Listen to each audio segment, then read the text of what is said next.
And right, the first thing that I saw was this skull. It was like a skull of death. It was like, I don't know, it was like a wartime skull or whatever. And it was up in the air. It was like someone's arm holding it straight up. And it was like walking towards me. And it was like a whole army coming towards, from my point of view or whatever, was coming towards me. And this army was like a army of death, and it was like coming towards me or whatever.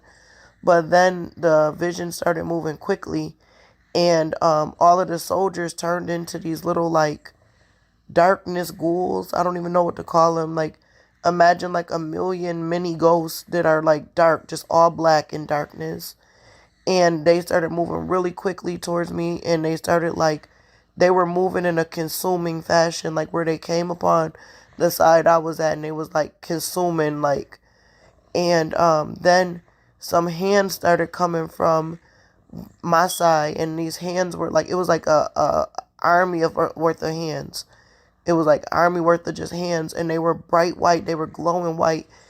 And they started like pushing against these little darkness ghouls or whatever, and they were pushing them back. And so the darkness kept pressing, and the light hands kept pushing them back.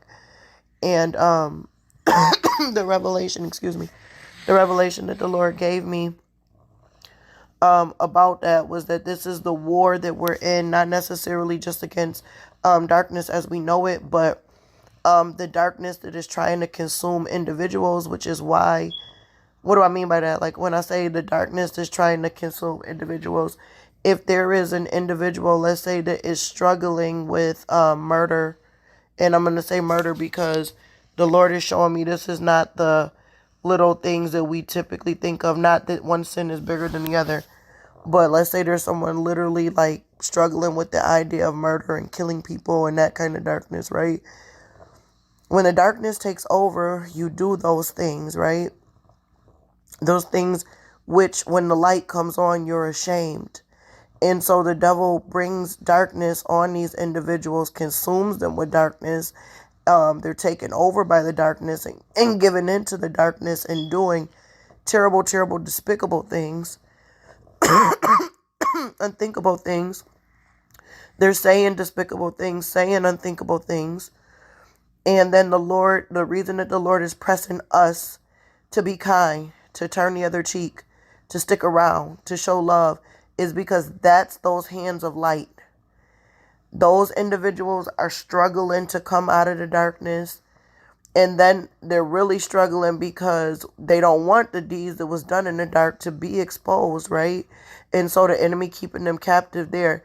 But if we continue to show the love of Christ, if we continue to be kind, be loving, be forgiving, without all of the oh, we got to get even or all of that, we will literally be like the children of light pushing back darkness.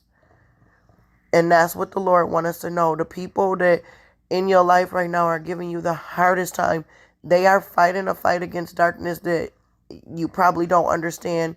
And the Lord has given you or called you to be the light bearer to help them get out of that darkness.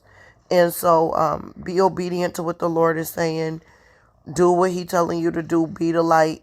And realize that that's not just a saying. The way that the Lord allowed me to see it in this vision, the darkness literally has to be pushed back, and it can only do that by light. I put a verse attached to this, so I hope that that's helpful to y'all.